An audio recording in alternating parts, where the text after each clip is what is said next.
कल यानी कि 22 सितंबर को कुलदीप बिश्नोई का जन्मदिन है। आप उन्हें बीजेपी का कद्दावर नेता कह लीजिए या उन्हें हरियाणा के पूर्व मुख्यमंत्री भजन लाल बिश्नोई का बेटा कह लीजिए, उनकी पहचान ये दोनों ही है। कल उनका जन्मदिन है, लेकिन इसे महज कुलदीप बिश्नोई के जन्मदिन के तौर पर नहीं बल्कि जनहित दिवस के तौर पर मनाया जाने वाला है। आखिर क्या इस जनहित दिवस समारोह में होने वाला है? क्या कुलदीप बिश्नोई इससे अपनी वो 56 साल से खोई हुई चौधर दिखाने वाले हैं, वो राजनीतिक ताकत दिखाने वाले हैं बीजेपी को या हरियाणा की जनता को या तमाम उन राजनीतिक विरोधियों को? क्या कुलदीप बिश्नोई अपने पिता भजन लाल की जयंती की बजाय अपने जन्मदिन पर यह दिवस मनाकर अपनी राजनीतिक विरासत अब आगे बढ़ाना चाहते हैं? वो ये बताना चाहते हैं कि मेरे पिता तो दिग्गज नेता रहे, लेकिन अब मैं भी हूं और मेरे पिता के साथ साथ मेरी विरासत भी आगे बढ़ेगी। क्या होगा इस जनहित दिवस में? क्या कोई राजनीतिक ताकत दिखाएगा कुलदीप बिश्नोई का परिवार? बताएंगे आपको। नमस्कार, आप देख रहे हैं द हार्ट, मैं हूं आपके साथ ओम पांडे। तो देखिए, जैसा मैंने आपको बताया 22 सितंबर को कुलदीप बिश्नोई का जन्मदिन है, लेकिन इसे महज एक नॉर्मल डे की बजाय, जन्मदिन की बजाय इसे जनहित दिवस समारोह के रूप में मनाया जाने वाला है। लेकिन इसके पीछे कई राजनीतिक संकेत छिपे हैं, ऐसा मानना है राजनीतिक विशेषज्ञों का। क्योंकि देखिए, हर बार एक बड़ा दिवस, एक बड़ा समारोह 6 अक्टूबर यानी कि भजन लाल के जन्मदिन पर कुलदीप बिश्नोई परिवार करता था, लेकिन उसके पहले इस बार 22 सितंबर को जनहित दिवस मनाया जा रहा है।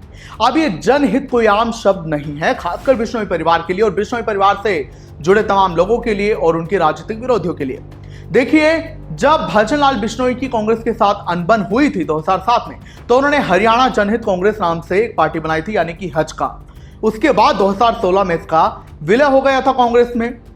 तो अब चूंकि वो बीजेपी में है, लेकिन एक तरीके से राजनीतिक विशेषज्ञ मान रहे हैं कि वो अपने राजनीतिक हाशिए पर चल रहे हैं, क्योंकि ऐसी कोई भी पावर फिलहाल बिश्नोई परिवार के पास नहीं है, भजन लाल परिवार के पास नहीं है। उनके पास कोई और बड़ा और महत्वपूर्ण पद भी नहीं है। बची है तो सिर्फ और सिर्फ भजन लाल की राजनीतिक विरासत, जैसे कि बिश्नोई परिवार आगे बढ़ा रहा है।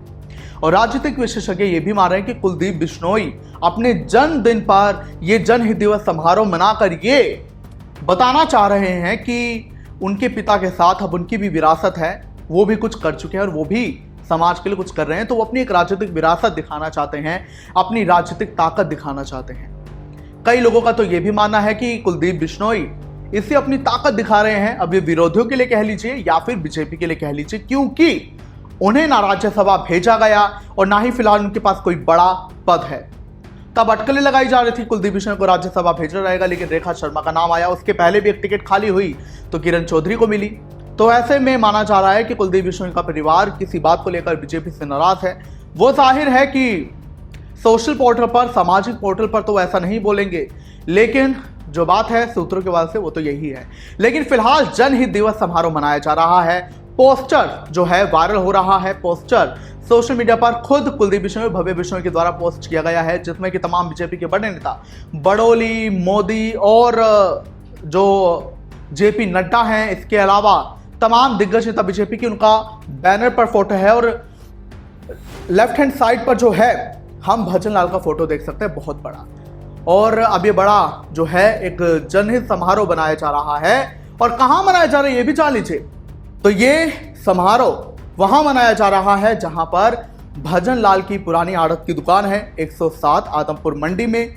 वहां पर ये जनहित दिवस समारोह होगा, जहां पर पोस्टर में यह भी लिखा है कि भजन ग्लोबल इंपैक्ट फाउंडेशन की ओर से बाढ़ग्रस्त पीड़ितों के लिए जो है राहत सामग्री भी भेजी जाएगी। और जानकारी सूत्रों के बाद से यह है कि भले ही बीजेपी के बड़े बड़े नेताओं का पोस्टर में फोटो छपा है, लेकिन इनमें से कोई भी नहीं आएगा इस समारोह में। ये एक पारिवारिक समारोह ज्यादा माना जा रहा है। पारिवारिक यानी कि एक परिवार ने ऑर्गेनाइज किया है, ना कि पार्टी ने। तो कुलदीप के जन्मदिन पर यह समारोह है और इसमें आदमपुर के ही आसपास के क्षेत्रों के और आदमपुर के लोगों को बुलाया गया है। साथ ही ये भी जानकारी है कि हरियाणा, पश्चिमी उत्तर प्रदेश, पंजाब और राजस्थान में भी कुलदीप बिश्नोई के जो समर्थक हैं, साथी हैं, वो उनका जन्मदिन मनाकर एक बड़ा कार्यक्रम करेंगे। और अभी आपकी जानकारी के लिए बता दें कि राजनीतिक विशेषज्ञ ये भी मान रहे हैं कि चूंकि 6-7 महीने बाद हरियाणा में फिर से राज्यसभा चुनाव घोषित हो जाएंगे, तो ऐसे में बिश्नोई परिवार अपनी ताकत दिखाना चाहता है बीजेपी को, अपने विरोधियों को, और फिर से अपनी राजनीतिक सक्रियता 1 साल बाद बढ़ा रहा है। देखिए, भव्य बिश्नोई को टिकट दिया गया था आदमपुर से, लेकिन वो हार गए। 56 साल बाद ये हार मिली थी। और अब जो है, तब उनकी आपको बता दें कि 2007 में जो है, एक तरीके से जब नाराज हुए तो अलग पार्टी बनाई। लेकिन हुआ क्या, भजनलाल परिवार की जो राजनीतिक ताकत थी वो पूरे हरियाणा ने 2007 तक तो देखी। क्योंकि आपकी जानकारी के लिए बता दें कि पहले जहां भजनलाल खुद मुख्यमंत्री थे, लेकिन बाद में जब हुड्डा बने और नई राजनीति शुरू हुई कांग्रेस की, तो उसके बाद जो है भजनलाल के बड़े बेटे यानी कि चंद्रमोहन बिश्नोई, या ये कह लीजिए चांद मोहम्मद, तो वो हरियाणा के डिप्टी सीएम बने। लेकिन 2008 तक वो डिप्टी सीएम रहे, 2005 से 2008 तक। लेकिन जब चांद मोहम्मद और फिजा प्रकरण हुआ, बहुत ही से विरोध झेलना पड़ा। उसके बाद वो राजनीति से दूर हो गए थे, लेकिन फिर आए हैं और फिलहाल कांग्रेस की ओर से विधायक है पंचकुला से। तो ऐसे में अभी अगर देखा जाए तो बिश्नोई परिवार के पास कोई ऐसा बड़ा और महत्वपूर्ण पद नहीं है जो पहले उनके पास हुआ करती थी राजनीतिक ताकत। और अभी कुलदीप बिश्नोई भी ना सांसद है ना कोई विधायक है। तो यही माना जा रहा है कि इस बर्थडे के जरिए, इस जनहित दिवस समारोह के जरिए कुलदीप बिश्नोई का परिवार अपनी राजनीतिक ताकत दिखाना चाहता है।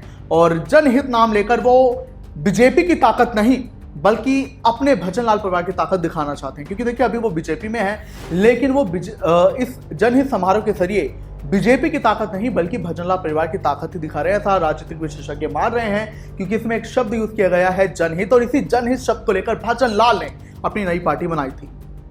तो क्या होगा कुलदीप बिश्नोई की सियासत का इसके बाद हाल, ये देखना होगा। क्या कुछ आप कहेंगे इस पर, हमें जरूर बताएं।